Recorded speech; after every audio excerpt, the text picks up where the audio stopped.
Hello everyone, ఈరోజు మనం చెప్పుకోబోతున్నటువంటి మరొక ఇంపార్టెంట్ కాన్సెప్ట్ ఏంటి అంటే, భారతదేశం ప్రధానంగా వ్యవసాయ రంగం మీద ఆధారపడినటువంటి దేశం. సో కాబట్టి ఇక్కడ అధిక శాతం జనాభా వ్యవసాయ రంగం మీద ఆధారపడి ఉన్నారు. కాబట్టి అగ్రికల్చర్ అనేది ఇండియన్ ఎకానమీకి ఒక బ్యాక్ బోన్ లాంటిది. సో కాబట్టి ఇంతటి ప్రాధాన్యత ఉన్నటువంటి ఈ వ్యవసాయ రంగం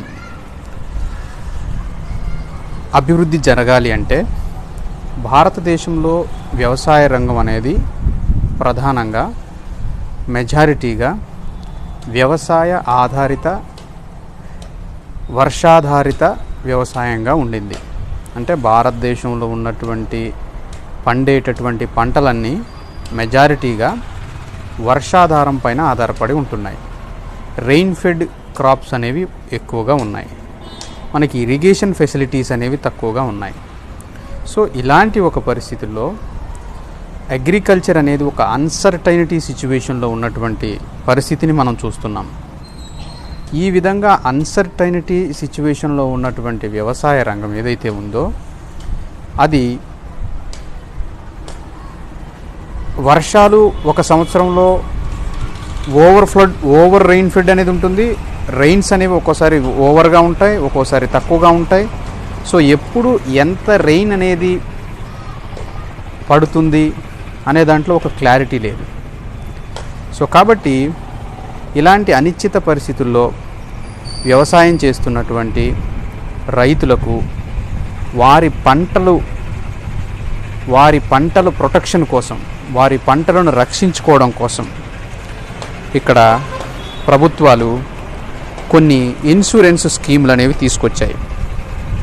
మనుషులకు ఏ విధంగా అయితే లైఫ్ ఇన్సూరెన్స్ ఏ విధంగా అయితే చేయిస్తున్నామో ఆ విధంగా పంటలకి కూడా అన్సర్టైనిటీ పరిస్థితుల మీద ఆధారపడినటువంటి భారతదేశ వ్యవసాయ రంగానికి క్రాప్ ఇన్సూరెన్స్ అనేటటువంటిది ఒక గొప్ప స్కీమ్గా మనం చెప్పుకోవచ్చు. అంటే గొప్ప కాన్సెప్ట్గా చెప్పుకోవాలి. క్రాప్ ఇన్సూరెన్స్ ఇవ్వడం ద్వారా దేశంలో రైతులకు ప్రోత్సాహం ఇవ్వడమే కాకుండా రైతుల ఆర్థిక పరిస్థితులు చితికిపోయినప్పటికీ కూడా వారికి అండదండగా ఉన్నట్లయితే ఈ క్రాప్ ఇన్సూరెన్సెస్ అనేటటువంటిది వారికి అందించినట్లయితే దేశంలో మరింతగా వ్యవసాయ రంగాన్ని కొనసాగించడానికి లేదా ప్రోత్సహించడానికి తోడ్పడుతుంది. సో కాబట్టి మనము ఈ క్లాస్లో crop insurance schemes in India, crop insurance schemes అనేవి ఏమున్నాయి, సో అవి ఎలా పనిచేస్తున్నాయి అనేటటువంటి ఒక కాన్సెప్ట్ని మనం ఈరోజు అకాడమిక్ డిస్కషన్స్లో తెలుసుకుందాం. సో ఫ్రెండ్స్, ఈ ఛానల్లో ఆర్థిక విషయాలకు సంబంధించి, ముఖ్యంగా అర్థశాస్త్రానికి సంబంధించి, ఎకనామిక్స్లో సంబంధించినటువంటి టాపిక్స్కి సంబంధించినటువంటి ఒక ఎలాబరేట్ డిస్కషన్ అనేది జరుగుతుంది. కాబట్టి ఇది కేవలం స్టూడెంట్స్ ఉద్దేశంతో మాత్రమే కాకుండా అకాడమిక్స్గా కూడా ఫ్యూచర్లో ఎకనామిక్స్లో నెట్ కానీ స్టేట్ లెవెల్ ఎలిజిబిలిటీ టెస్ట్లు కానీ రాసేటటువంటి వారికి కొన్ని బిట్స్ కవర్ అయ్యే విధంగా కూడా, కాన్సెప్ట్లో బిట్స్ అనేవి కవర్ అయ్యే విధంగా ఈ క్లాసులన్నింటినీ కూడా మనం రూపొందించడం జరుగుతుంది. సో కాబట్టి ఈ ఛానల్ని సబ్స్క్రైబ్ చేయడం మాత్రం మర్చిపోకండి. మీకు నోటిఫికేషన్స్ అనేవి డైరెక్ట్గా వస్తాయి. కాబట్టి ఈ ఛానల్ని సబ్స్క్రైబ్ చేయడం మర్చిపోకుండా సబ్స్క్రైబ్ చేస్తారని భావిస్తున్నాను. సో ఫ్రెండ్స్, ఇక్కడ agriculture in India is highly susceptible to risk like drought and floods. మరి భారతదేశ వ్యవసాయ రంగం అంతా కూడా మనం మాట్లాడుకున్నటువంటి కాన్సెప్ట్లో చెప్పాము. దేశ వ్యవసాయ రంగం అంతా కూడా ఇక్కడ ఒక రకమైనటువంటి రిస్క్ కండిషన్లోనే నడుస్తుంది. అంటే ఒక రకమైనటువంటి ఫార్మర్ అనేటటువంటి వ్యక్తి, వ్యవసాయదారుడు అనేటటువంటి ఒక రైతు తన యొక్క రిస్క్ని, హై రిస్క్, తన జీవనాధార పరిస్థితులన్నింటినీ కూడా వీటి మీద కేంద్రీకరించి ఎక్కువ రిస్క్తో వ్యవసాయం చేస్తున్నాడు. ఇక్కడ రిస్క్ అనే కొటేషన్ కోడ్ ఎందుకు మనం వాడుతున్నాము అంటే, అగ్రికల్చర్లో వర్షాధారం అనేది మనం ముందుగా ఊహించే పరిస్థితి లేదు. అలాగే కేవలం వర్షాధారమే కాదు, వ్యవసాయానికి కావలసినటువంటి ఫెర్టిలైజర్ కానీ, పెస్టిసైడ్స్ కానీ, లేదంటే విత్తనాల దగ్గర నుంచి ప్రతిదీ కూడా మరొకరి పైన ఆధారపడతాడు ఫార్మర్. సో కాబట్టి ప్రతి దశలో కూడా వ్యవసాయం చేసేటటువంటి రైతు రిస్క్ను ఫేస్ చేయడం అనేది జరుగుతుంది. సో ఒక రకమైనటువంటి రిస్క్ను అతను ఫేస్ చేస్తున్నాడు. కాబట్టి ముఖ్యంగా వర్షాలు లేకపోవడం వల్ల వచ్చేటటువంటి డ్రాట్, కరువు పరిస్థితులు కానివ్వండి, ఒక్కొక్కసారి వర్షాలు అనుకున్న స్థాయి కంటే అత్యధికంగా పడి విపరీతమైనటువంటి ఫ్లడ్స్ రావడం ద్వారా ఫార్మర్ తన యొక్క వ్యవసాయాన్ని నీట మునిగించుకునేటటువంటి పరిస్థితులు ఉన్నాయి. సో కాబట్టి ఈ దేశం అనేది వ్యవసాయ రంగం మీద ఆధారపడి ఉంది. వ్యవసాయ రంగానికి వెన్నుదన్నుగా వ్యవసాయ రంగాన్ని ముందుండి నడిపిస్తున్నటువంటి ఫార్మర్స్ అనేవారు వారి యొక్క ఎంటైర్ పీరియడ్ అంతా కూడా, వ్యవసాయం చేసుకునేటటువంటి వ్యవస్థ అంతా కూడా రిస్క్లో ఉండడం జరిగింది. కరువు పరిస్థితుల ద్వారా అయితేనేముంది, అత్యధిక వర్షాల వల్ల అయితేనేముంది, అత్యల్ప వర్షాల వల్ల అయితేనేముంది, అలాగే విపరీతమైనటువంటి ఫ్లడ్స్ వల్ల కానివ్వండి. సో ఇలాంటి కండిషన్స్లో మన నేచర్ అనేటటువంటిది, ఈ క్లైమేట్ అనేటటువంటిది సహకరించేటటువంటి పరిస్థితుల్లో లేకపోవడం మూలంగా దేశంలో రైతులంతా కూడా ఒక రకమైనటువంటి high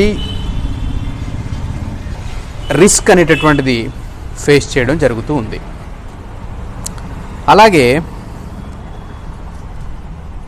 it is necessary to protect the farmers from natural calamities and ensure their credit eligibility for the next season. ఇది ఫార్మర్స్ని ప్రొటెక్ట్ చేయడం అనేటటువంటిది భారతదేశంలో సాగు చేస్తున్నటువంటి రైతును, వ్యవసాయదారులను ఈ న్యాచురల్ కెలామిటీస్ అనేవి ఏదైతే అంటున్నామో, న్యాచురల్ డిజాస్టర్స్ ఏవైతే ఏమంటున్నామో, వాటి నుంచి మనం ఇక్కడ ఫార్మర్స్ని ప్రొటెక్ట్ చేయాల్సినటువంటి అవసరం ఎంతైనా ఉంది. సో అలా ప్రొటెక్ట్ చేస్తూనే వారి యొక్క క్రెడిట్ ఎలిజిబిలిటీ ఏదైతే ఉందో నెక్స్ట్ సీజన్, మనకి తెలుసు వ్యవసాయ రంగంలో ప్రధానంగా 2 రకాలైనటువంటి సీజన్స్ ఉన్నాయి. ఒకటి ఖరీఫ్ సీజన్, రెండవది రబీ సీజన్.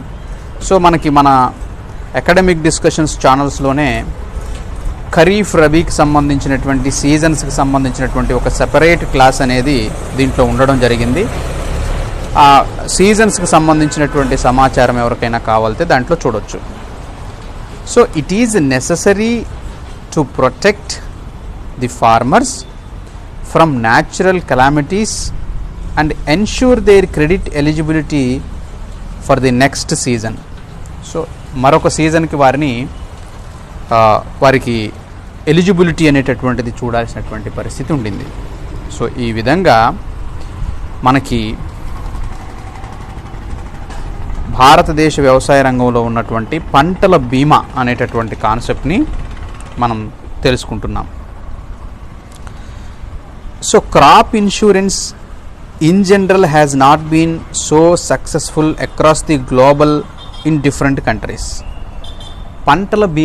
పంటలకు బీమా కల్పించడం ద్వారా, రైతులు పండించేటటువంటి పంటలకు బీమా కల్పించడం ద్వారా ఆ పండించేటటువంటి పంటలో ఏదైనా నష్టం అనేది వాటిల్లినప్పుడు, బికాజ్ అగ్రికల్చర్ అంతా కూడా it's depends on climate conditions కాబట్టి, సో మనకి క్రాప్ ఇన్సూరెన్స్ అనేటటువంటిది గవర్నమెంట్ ఇంట్రడ్యూస్ చేసింది. బట్ ఈ crop insurance in general has not been so successful across the global in different countries. వివిధ రకాలుగా ఉన్నటువంటి దేశాలకు సంబంధించినటువంటి పరిస్థితులను అధ్యయనం చేస్తే అన్ని చోట్ల కూడా ఈ క్రాప్ ఇన్సూరెన్స్ అనేటటువంటి ఒక కాన్సెప్ట్ సక్సెస్ఫుల్ అవ్వలేదు. బట్ కొన్ని చోట్ల మాత్రం ఈ కాన్సెప్ట్ అనేది అక్రాస్ ద గ్లోబల్, ప్రపంచవ్యాప్తంగా కూడా అంతగా సక్సెస్ అవ్వలేదు. చాలా వరకు వ్యవసాయ ఆధారిత దేశాల్లోనే సక్సెస్ అవ్వకపోవడానికి గల కారణాలు కూడా మనం చర్చించుకుందాం.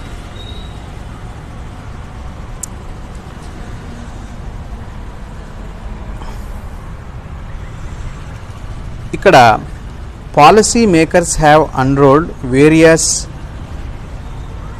avatars of crop insurance in different times, considering the unique nature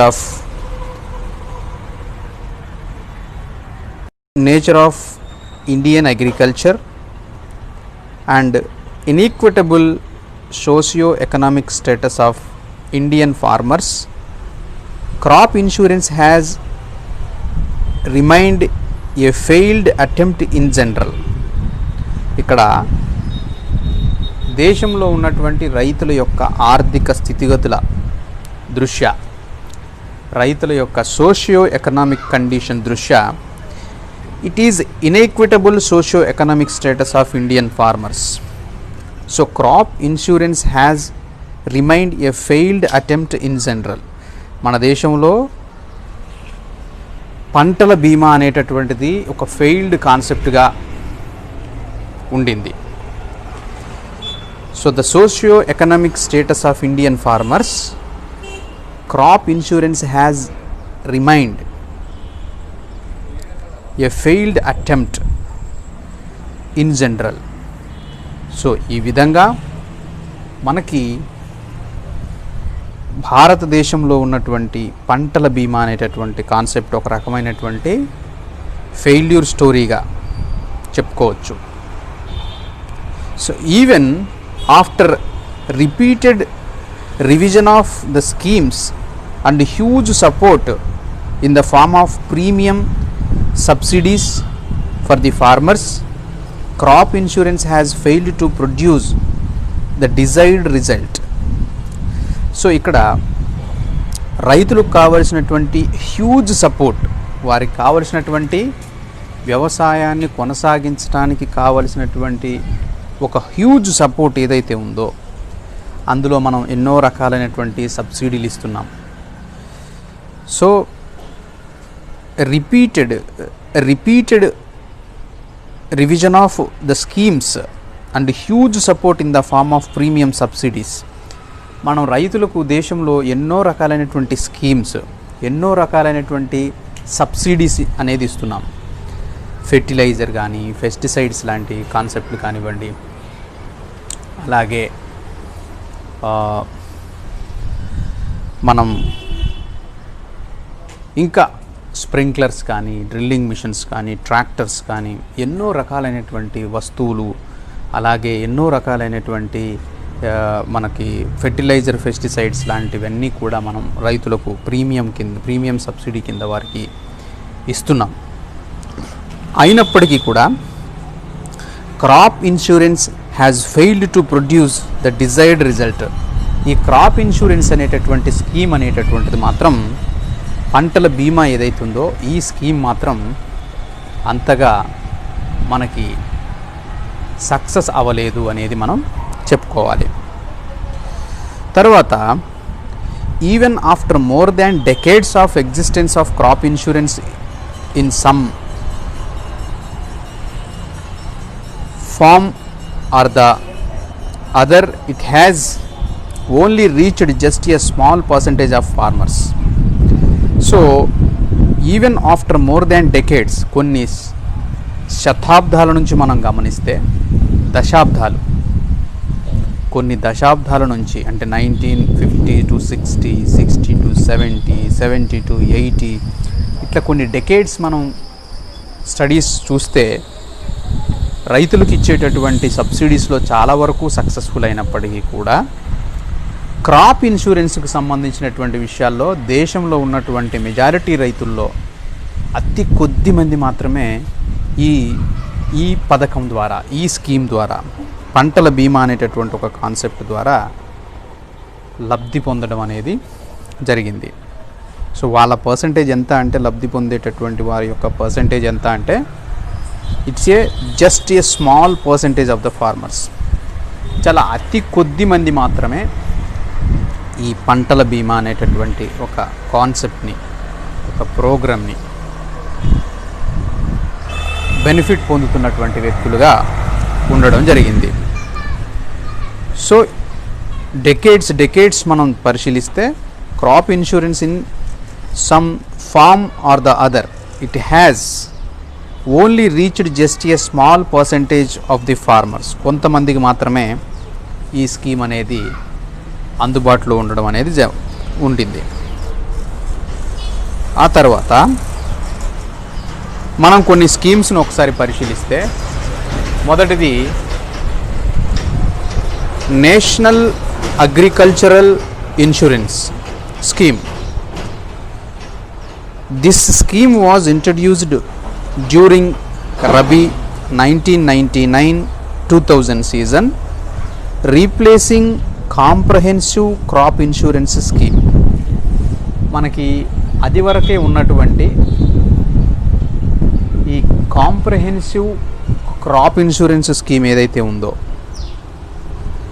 దాని స్థానంలో 1999 2000 సంవత్సరంలో నేషనల్ అగ్రికల్చర్ ఇన్సూరెన్స్ స్కీమ్, జాతీయ వ్యవసాయ బీమా పథకం. So this scheme was introduced during rabi, kharif rabi అని ఉన్నాయి మనకి సీజన్స్. దీంట్లో రబీ సీజన్లో 1999-2000 అనేటటువంటి ఫైనాన్షియల్ ఇయర్లో, ఆ అగ్రికల్చర్ ఇయర్లో ఈ స్కీమ్ని ఇంట్రడ్యూస్ చేయడం జరిగింది. సో ఇది ఏ స్కీమ్ని రీప్లేస్ చేసింది అంటే, కాంప్రహెన్సివ్ క్రాప్ ఇన్సూరెన్స్ స్కీమ్ అనేటటువంటి ఒక పథకాన్ని ఇది మన ఇన్సూరెన్స్ అనేటటువంటి స్కీమ్ని రీప్లేస్ చేయడం అనేది జరిగింది. అలాగే the scheme was implemented by agriculture insurance company of India limited on behalf of ministry of agriculture. ఇక్కడ మినిస్ట్రీ ఆఫ్ అగ్రికల్చర్ ఏదైతే ఉందో, వ్యవసాయ మంత్రిత్వ శాఖ, కేంద్ర వ్యవసాయ మంత్రిత్వ శాఖ వారి ఆధ్వర్యంలో ఈ స్కీమ్ అనేది ఇంప్లిమెంటేషన్ అనేది జరగడం జరిగింది.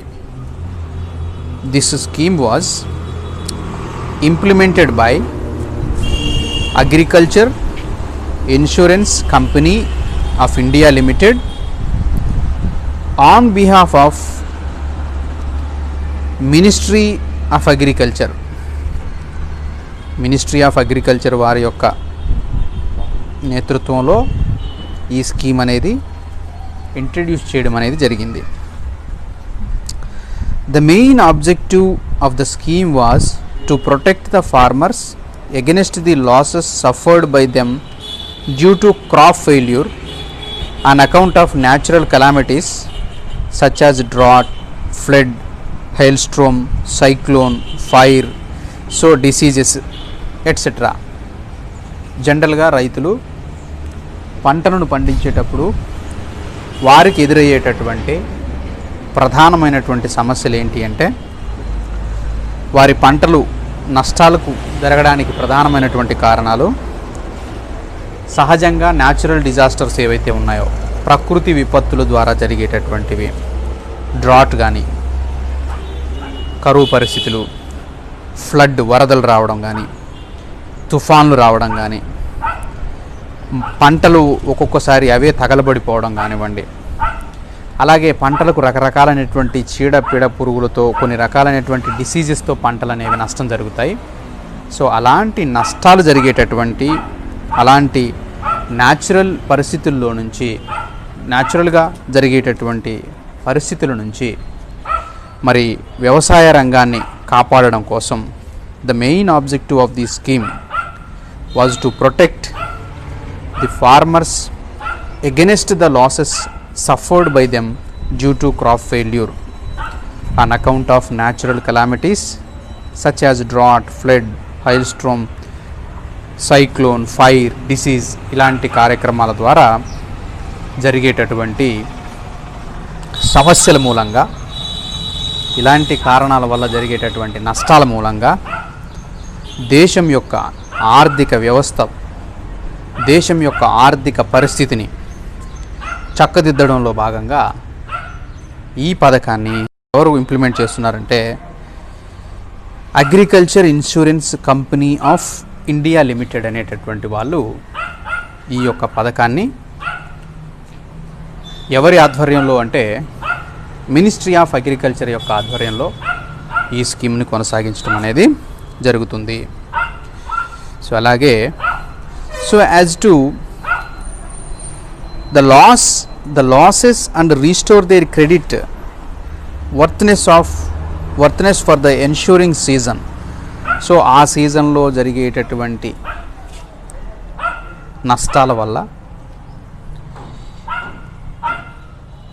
వాటిని ఐడెంటిఫై చేసి ఆ తాలూకు నష్టాల్లో నుంచి ఫార్మర్స్ని బయటపడేయడం కోసం ఈ స్కీమ్స్ అనేవి ఉద్దేశించడం జరిగింది.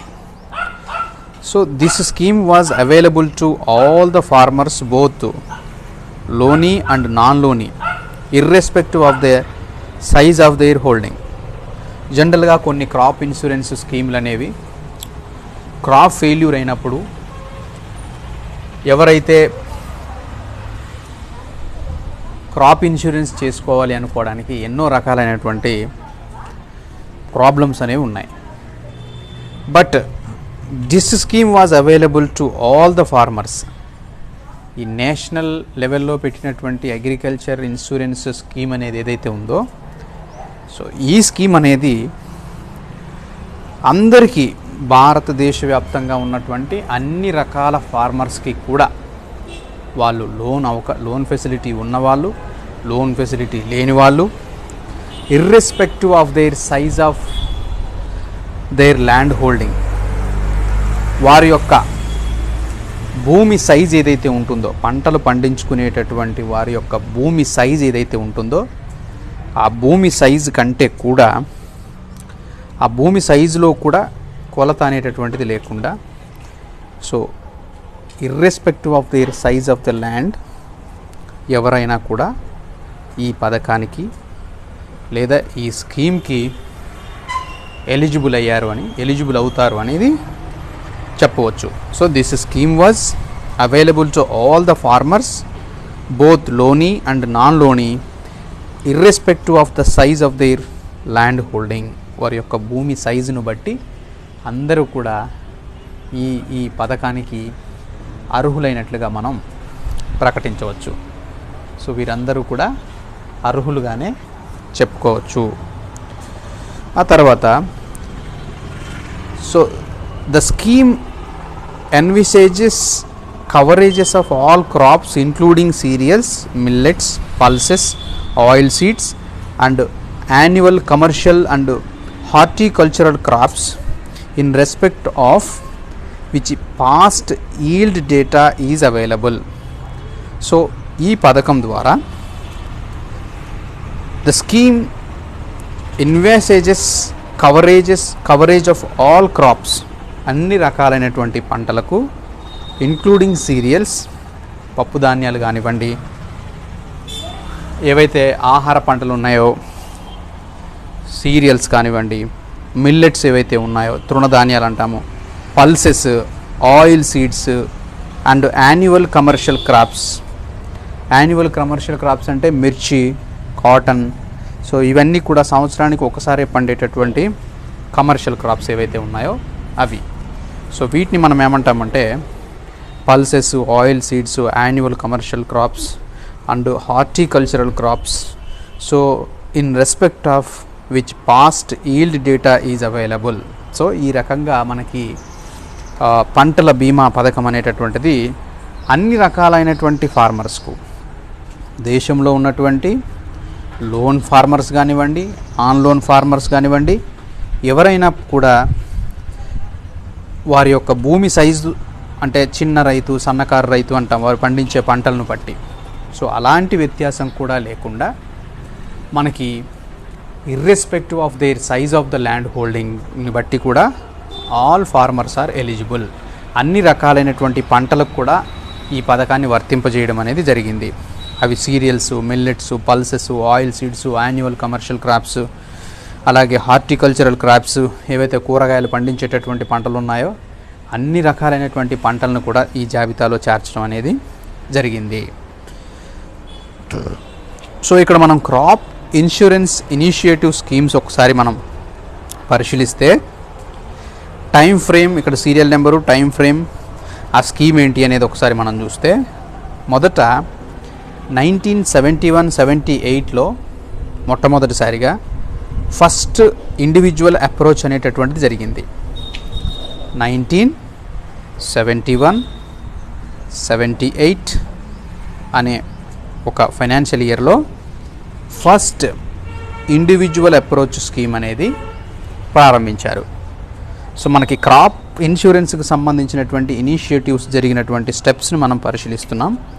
మొదటిది 1971-78 ఆ ప్రాంతంలో ఫస్ట్ ఇండివిజువల్ అప్రోచ్ స్కీమ్ అనేది ప్రారంభించాము. ఆ తర్వాత 1979-1984 మధ్యలో పైలట్ క్రాప్ ఇన్సూరెన్స్ స్కీమ్ అనేది ప్రారంభించారు. అంటే దేశవ్యాప్తంగా ఇంప్లిమెంట్ చేసేటటువంటి పరిస్థితి లేనప్పుడు కొన్ని పైలట్ ప్రాజెక్టులుగా చేపట్టేటటువంటి పరిస్థితి ఏదైతే ఉంటుందో వాటిల్లో వచ్చే రిజల్ట్స్ ఆధారంగా చేసుకొని జనరల్గా స్కీమ్స్ని అప్లై చేస్తారు. సో మొదట ప్రభుత్వం ఏదైనా ఒక స్కీమ్ని లేదా ఒక పథకాన్ని ఒక ప్రతిష్టాత్మకంగా ప్రవేశపెట్టాలి అనుకున్నప్పుడు దాన్ని మొదట పైలట్ ప్రాజెక్టులు అనేవి చేస్తారు. వాటిలో వచ్చే రిజల్ట్స్ని బేస్ చేసుకొని వాటిలో వచ్చే అబ్స్టాకిల్స్ ఏవైతే ఉన్నాయో వాటిని సమగ్రంగా అధ్యయనం చేసి జనరల్గా అందరికీ అప్లికేబుల్ అయ్యేటటువంటి స్కీమ్స్ అనేవి తీసుకొస్తారు. సో సెకండ్ స్టెప్ ఏంటంటే 1979-84 మధ్యలో పైలట్ క్రాప్ ఇన్సూరెన్స్ స్కీమ్ అనేది తీసుకురావడం జరిగింది. ఆ తర్వాత 1985-1999లో కాంప్రహెన్సివ్ క్రాప్ ఇన్సూరెన్స్ స్కీమ్ అనేది వచ్చింది. సో ఇది పెద్ద ఎత్తున తీసుకొచ్చారు 1985-1999. సో భారతదేశంలో క్రాప్ ఇన్సూరెన్స్కి సంబంధించినటువంటి కంప్లీట్ ఒక పిక్చర్ అనేది మనం ఈ టేబుల్ రూపంలో చెప్తున్నాం. 1985-1999 మధ్యలో కాంప్రహెన్సివ్ క్రాప్ ఇన్సూరెన్స్ స్కీమ్ అనేటటువంటిది రావడం జరిగింది. ఆ తర్వాత రబీ 1999 టు రబీ 2013-2014 మధ్యలో నేషనల్ అగ్రికల్చరల్ ఇన్సూరెన్స్ కంపెనీ, మనం ప్రీవియస్ చెప్పుకున్నటువంటి స్లైడ్స్ అన్నీ కూడా నేషనల్ అగ్రికల్చరల్ ఇన్సూరెన్స్ స్కీమ్ గురించే మనం డిస్కస్ చేసుకోవడం అనేది జరిగింది. సో నౌ అంటే ఇది చాలా పెద్ద ఎత్తున జరిగినటువంటి స్కీమ్గా మనం గుర్తించవచ్చు. అలాగే ఇక ఫోర్త్ వన్ వచ్చేసి మనకి ఫిఫ్త్ వన్ వచ్చేసి రబీ 2010-11 సీజన్లో 2010-2011 యొక్క వ్యవసాయ సంవత్సరం ఏదైతే ఉందో రబీ సీజన్లో ఖరీఫ్ కాకుండా రబీ సీజన్లో modified national agricultural insurance scheme అనేది ఒకటి వచ్చింది. అలాగే 2008 ప్రాంతంలో weather based crop insurance scheme అనేది ప్రవేశపెట్టారు. Modified national agricultural insurance scheme అనేది ఒకటి, weather based crop insurance scheme అనేది మరొకటి 2007-2008లో. ఆ తర్వాత 2009-2010లో కోకోనట్ పామ్ ఇన్సూరెన్స్ స్కీమ్ అనేది ఒకటి తీసుకొచ్చారు. నౌ రీసెంట్ 2016లో ప్రధాన్ మంత్రి ఫసల్ బీమా యోజన 2016లో ప్రధాన్ మంత్రి ఫసల్ బీమా యోజన అనేటటువంటిది నరేంద్ర మోడీ గారు ప్రధానమంత్రి అయిన తర్వాత వచ్చినటువంటి క్రాప్ ఇన్సూరెన్స్ స్కీమ్గా మనం చెప్పొచ్చు.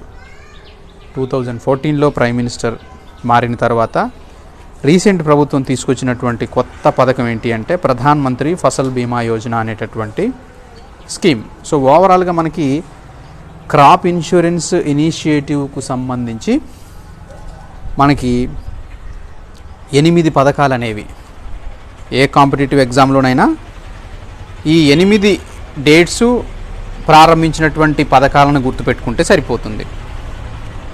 సో 1971-78 ఆ ప్రాంతంలో ఫస్ట్ స్టెప్ అనేది పడింది. భారతదేశానికి స్వతంత్రం 1947లో వస్తే మనకి అప్పటి నుంచి మనం గమనిస్తే 70-78 ఆ ప్రాంతంలో ఎన్నో రకాలైనటువంటి సబ్సిడీలు, ఎన్నో రకాలైనటువంటి ప్రోత్సాహకాల నేపథ్యంలో వ్యవసాయ రంగాన్ని ఆదుకునేటటువంటి ఉద్దేశంలో రైతులు ఏదైతే ఫేస్ చేస్తున్నారో న్యాచురల్ కెలామిటీస్ ద్వారా, డిజాస్టర్స్ ద్వారా, పంటలకు వచ్చేటటువంటి డిసీజెస్ ద్వారా వారు కొన్ని రకాలైనటువంటి సమస్యలను ఫేస్ చేస్తూ క్రాప్ ఫెయిల్యూర్ అనేటటువంటిది జరుగుతుంది. కాబట్టి ఆ క్రాప్ ఫెయిల్యూర్ యొక్క నష్టాన్ని నివారించేటటువంటి దాంట్లో భాగంగా ఈ క్రాప్ ఇన్సూరెన్స్ స్కీమ్లు అనేవి 1971-78 ఆ ప్రాంతంలో మనకి బీజం పడింది. ఆ తర్వాత వరుసగా 8 రకాలైనటువంటి పథకాలను ఫస్ట్ ఇండివిజువల్ అప్రోచ్ స్కీమ్, అలాగే పైలట్ క్రాప్ ఇన్సూరెన్స్ స్కీమ్, అలాగే comprehensive crop insurance scheme, national agriculture insurance scheme, modified national agricultural insurance scheme, weather based crop insurance scheme, తర్వాత కోకోనట్ ప్లామ్ ఇన్సూరెన్స్ స్కీమ్, అలాగే ప్రధాన్ మంత్రి ఫసల్ బీమా యోజన అనేటటువంటి పథకాలను తీసుకురావడం అనేది జరిగింది. సో ఏదైనా కాంపిటేటివ్ ఎగ్జామ్స్లో క్రాప్ ఇన్సూరెన్స్కు సంబంధించినటువంటి బిట్స్ ఏవైనా వస్తే ఆ డేటు, ఆ రకమైనటువంటి స్టెప్ ఇనిషియేటివ్ ఏదైతే తీసుకున్నారో వాటిని గుర్తుపెట్టుకుంటే సరిపోతుంది. ఇక్కడ మోడిఫైడ్ నేషనల్ అగ్రికల్చరల్ ఇన్సూరెన్స్ స్కీమ్ను ఒకసారి మనం చూస్తే, so this scheme before incorporation in national, మనం ఏదైతే ఇక్కడ చూసామో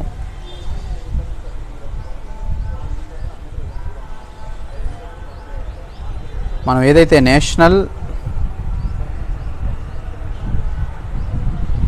agricultural insurance scheme so was piloted from rabi 2010-11 to Kharif 2013. So the modified version has many improvements, that is insurance unit for major crops or village panchayat or other equivalent unit వాటిని తీసుకున్నారు.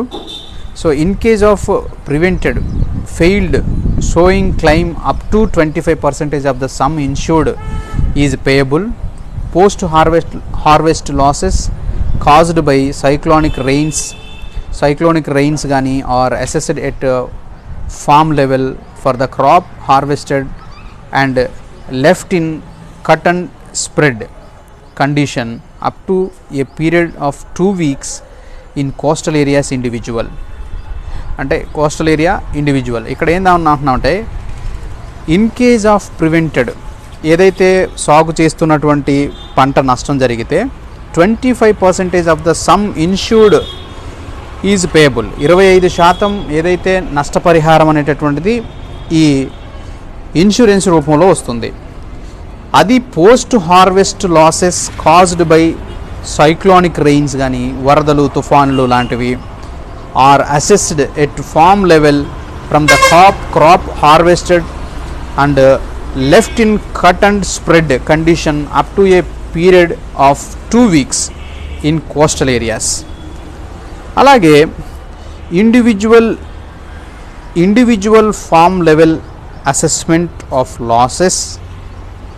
So in case of localised calamities, కొన్ని ప్రాంతాల్లో పెద్ద ఎత్తున వర్షాలు, వరదలు లాంటివి కాకుండా లోకలైజ్డ్ కెలామిటీస్, ఆ స్థానిక ప్రాంతంలో ఉండేటటువంటి డిసీజెస్ కానీ అటువంటివి వచ్చినప్పుడు like hailstorms and landslide, on account payment up to 25% of likely claim as advance for providing immediate relief to farmers in case of service calamities, severe calamities.